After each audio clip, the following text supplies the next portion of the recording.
Hi, this is Mike Pettigrew, and today I'd like to read another chapter from my new book, The Most Powerful Goal Achievement System in the World. And I'm proud to say that this book is now an Amazon bestseller. So if you're one of the many people who've left incredible reviews, I deeply appreciate it. The reviews that have been coming in have just been fantastic, way beyond what I could have ever hoped for. So if you're one of those people, thank you so much.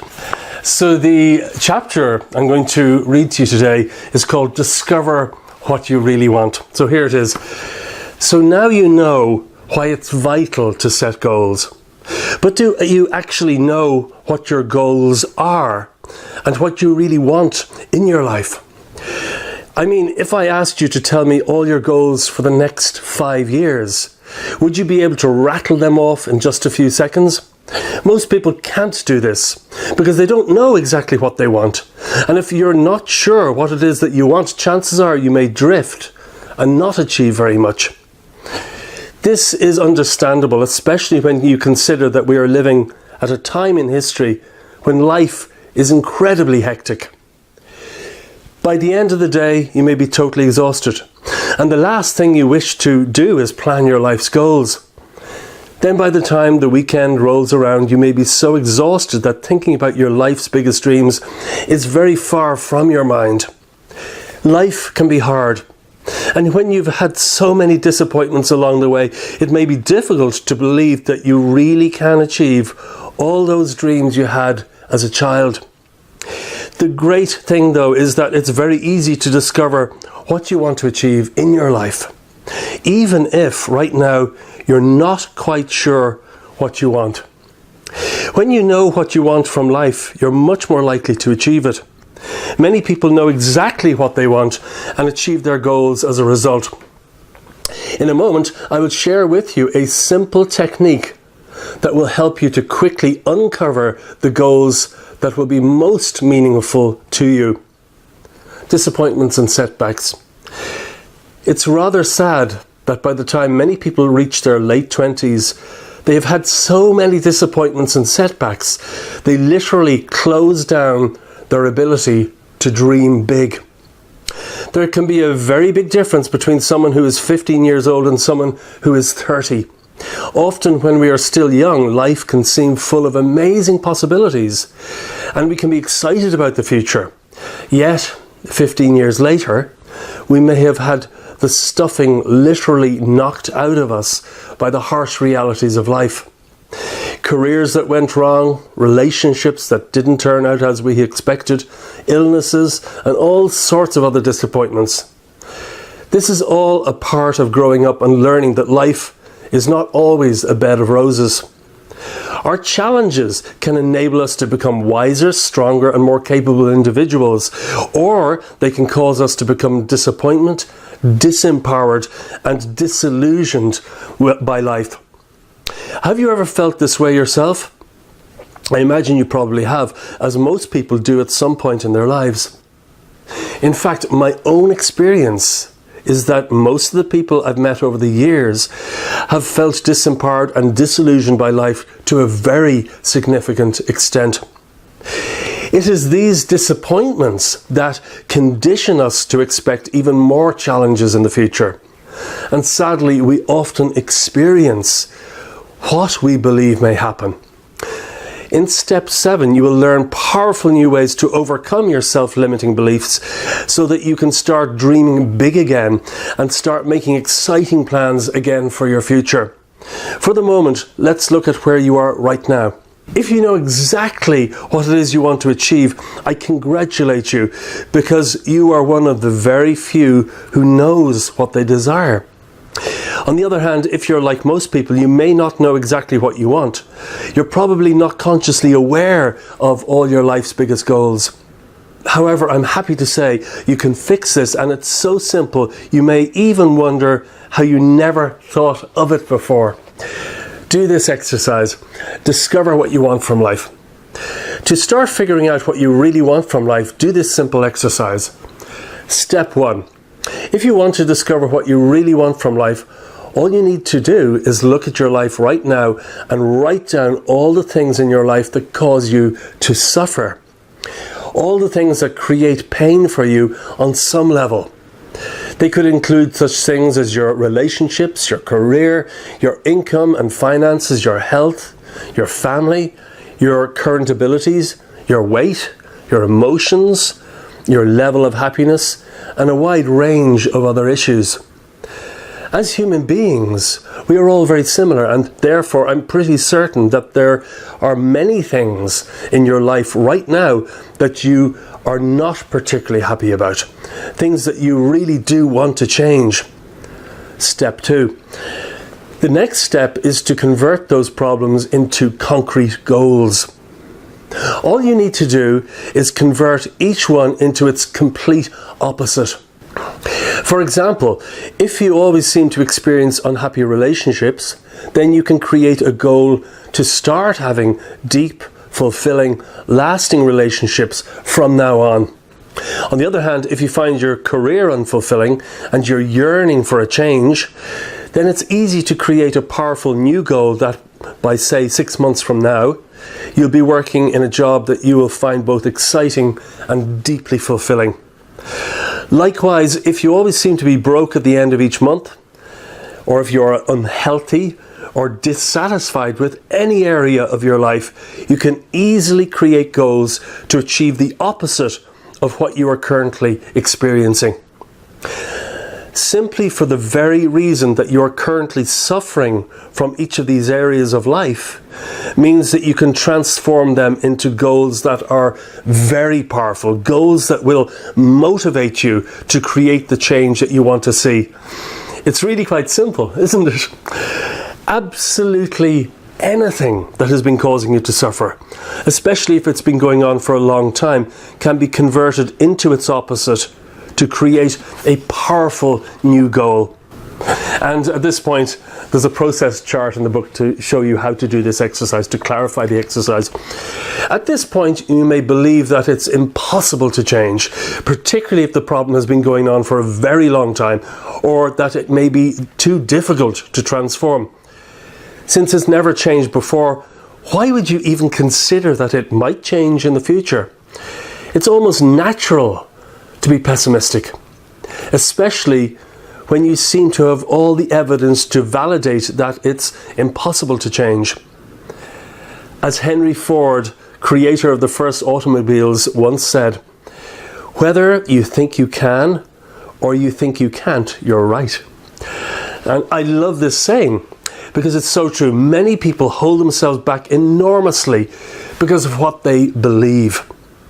However, in step 7, you will discover some very powerful tools and techniques that you can use to overcome this conditioning.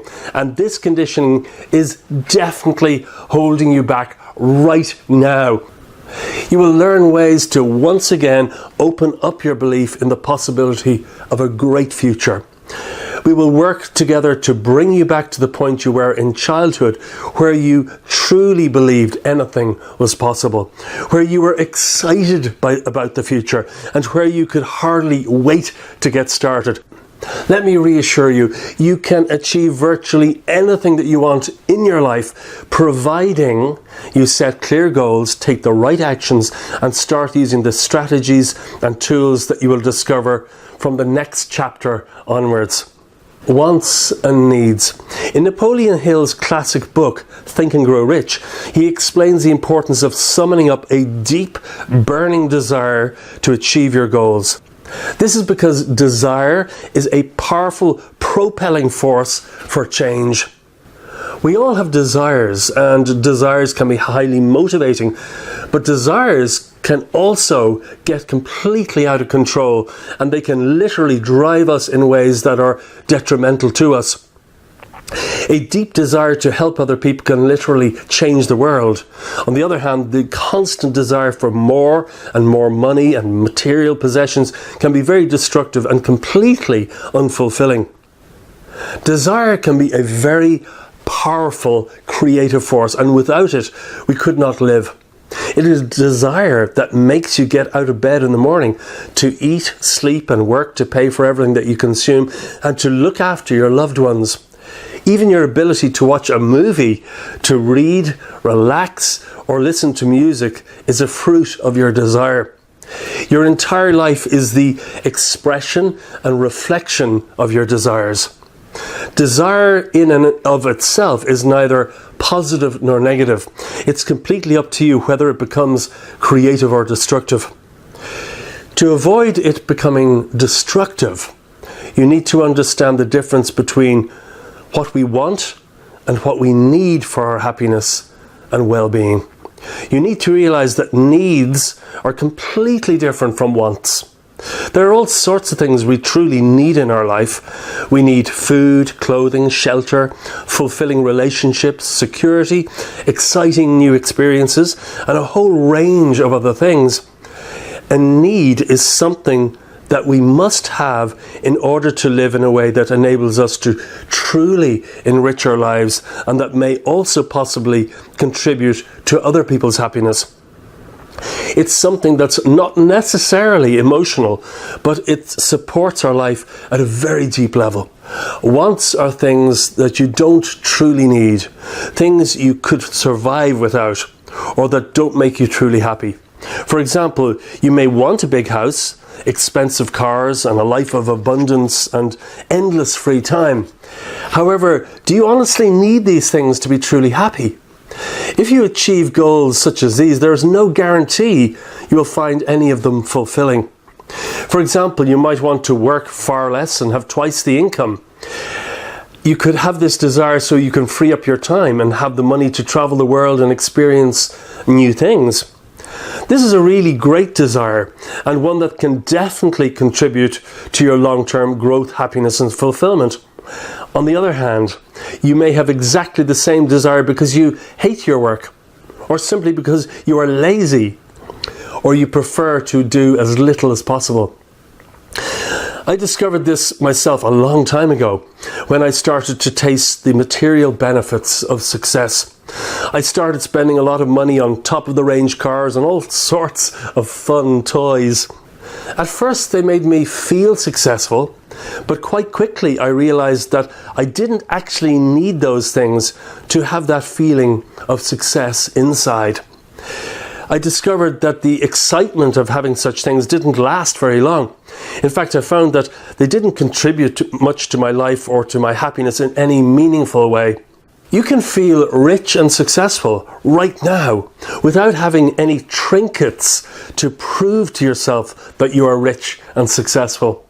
Now, please don't get me wrong.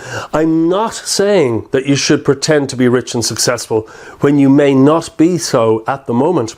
I'm definitely not saying fake it until you make it, as that could make you go broke quite quickly.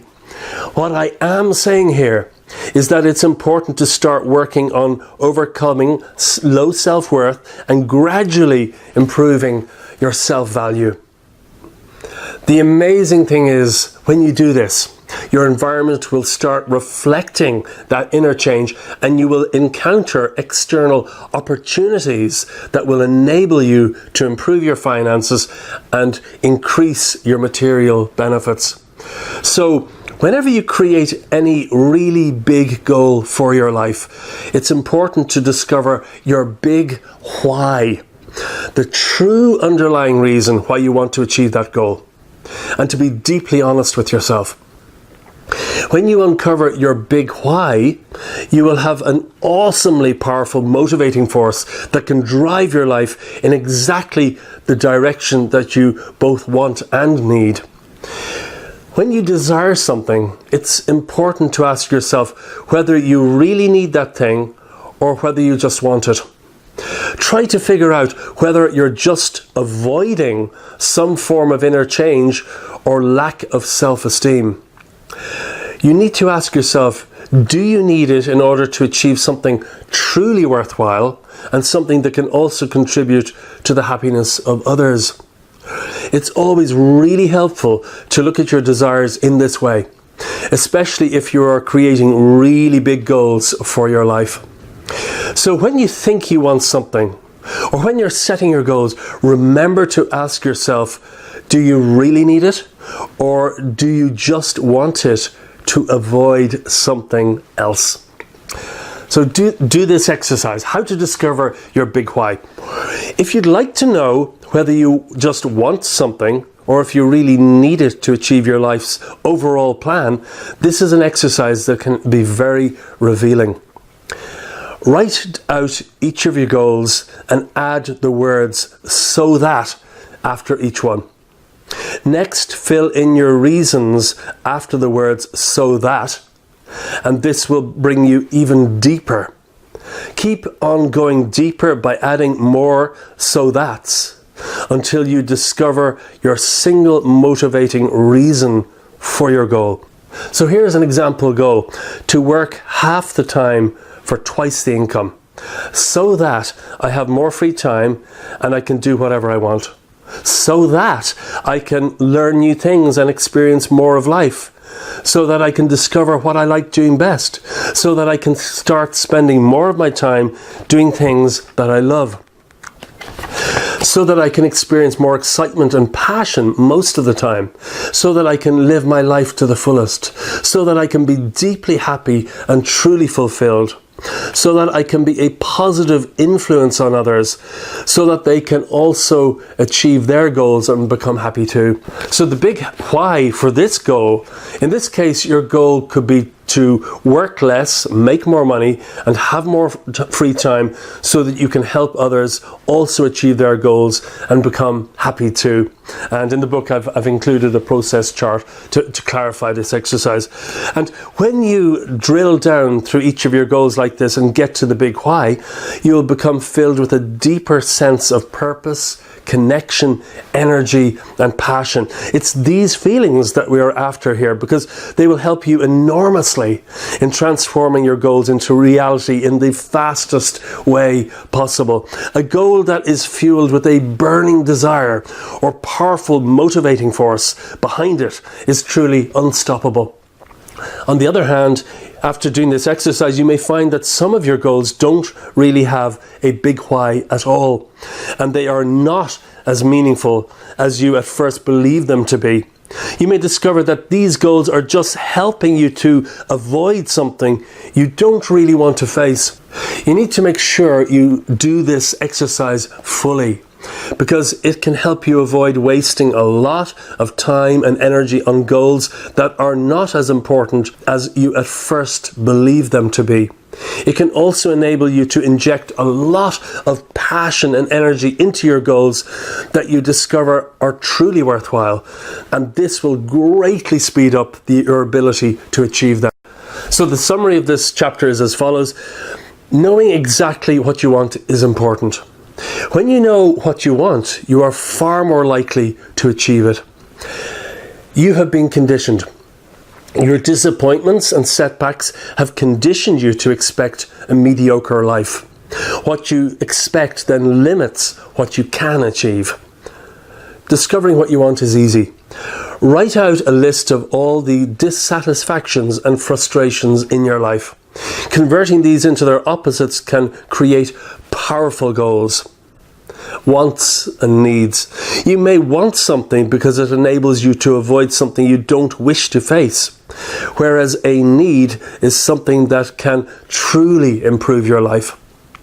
Your big why. By using the big why technique, you can drill down to discover the single underlying motivation behind each of your goals. So I do hope you enjoyed that chapter from my new book, the new bestseller, The Most Powerful Goal Achievement System in the World. I look forward to speaking with you again very soon. Thank you. Bye-bye.